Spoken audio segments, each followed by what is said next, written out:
Proč jste si pro svůj projekt vybral právě Vimperk a Kvildu? Tak při volbě lokality jsme se snažili najít odpovídající lokalitu, která pokryje potřeby projektu, to znamená jak se sportovní část, tak vzdělávací část. A z pohledu projektu se lokalita jeví jako nejvhodnější vůbec v České republice. Je to dáno nadmorskou výškou Šumavy, nejvýše položenou obcí České republiky, což je Kvilda. Celkově regionu Jihozápad jako celku, to znamená největší, jsou tady jedny z největších měst České republice, Plzeň, České Budějovice. Je tady přítomnost Lipenské přehrady, která umožňuje letní alternativu, vodní sporty a tak dále. Čili skutečně ta kombinace regionu, celého regionu Jihozápad se jeví jako nejlepší místo pro silný projekt z pohledu vzdělávání, sportu, ochrany přírody. Lokalita je to závislá na turistice, to znamená díky projektu zase přínos cestovního ruchu, rozvoj cestovního ruchu a oživení turistiky. Je to lokalita, která v tuto chvíli se učí na Vimperském gymnáziu sporty jako horská kola a běžecké lyžování a snowboard.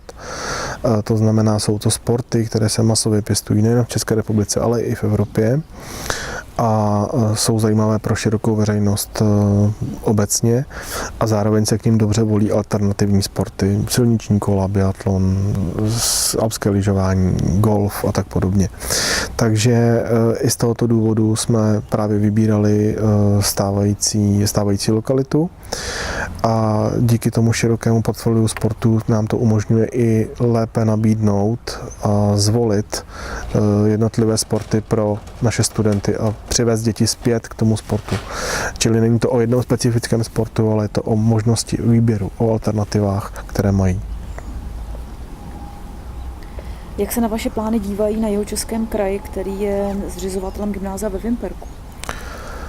Setkali jsme se s zastupiteli Jihočeského kraje, měli jsme možnost, byli tam zástupci jak vzdělávacího, tak sportovního odvětví a projekt jim byl představen v celkové šíři, tak jak je koncipován a byl vnímán pozitivně. Hlavně pro svůj přínos. Je to rozvoj, je to nový pohled na vzdělávání, je to rozvoj sportovní činnosti a práci s talenty nejenom v regionu, ale teda i potom z pohledu republiky a mezinárodního přesahu.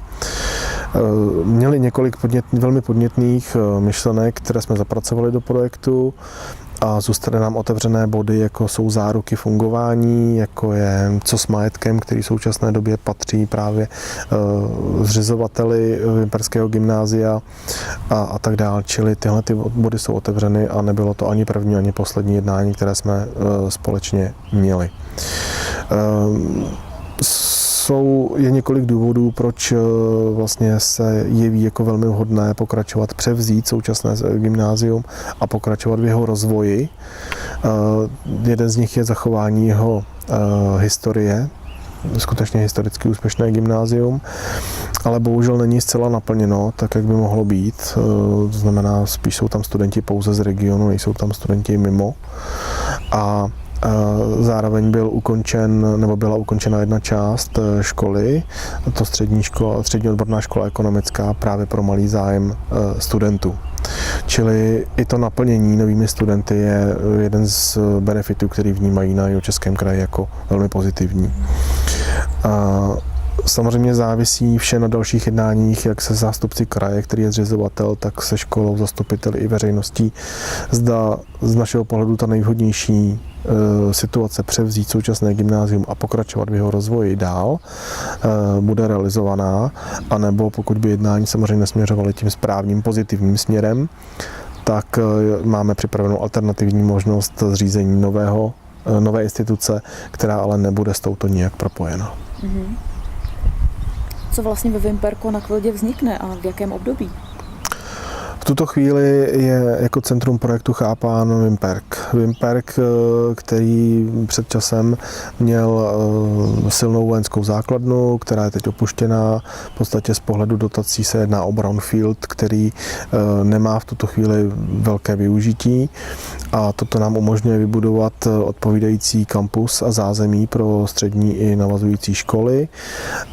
Díky přítomnosti právě sportovních týmů tak rozšiřovat běžecké tratě, vytvořit nebo inovovat tratě pro horská kola, rekonstruovat nevyhovující atletický stadion a samozřejmě pracovat na koncepční rozvoji právě toho kombinace vzdělávání sport.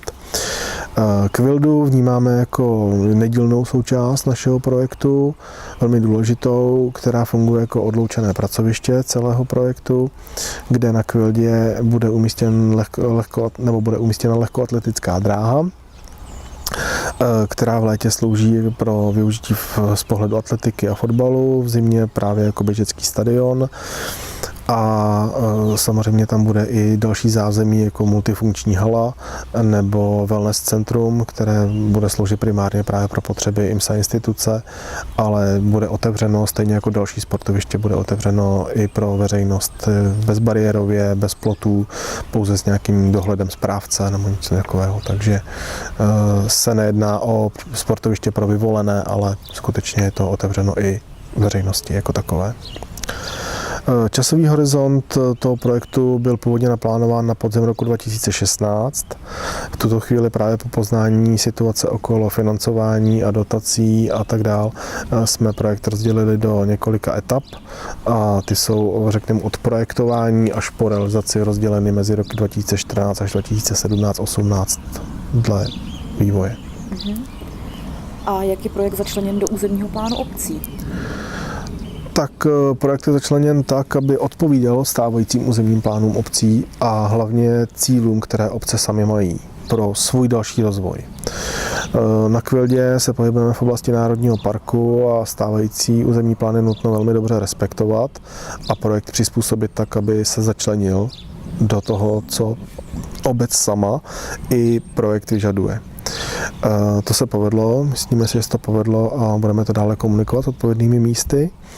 Ve Vimperku je situace trošku jednodušší, protože tam se nepohybujeme už v oblasti národního parku a samozřejmě ten projekt cílí, nebo je v souladu s tím, kam cílí i představitelé nebo město, jako zastupitelé města jako takového.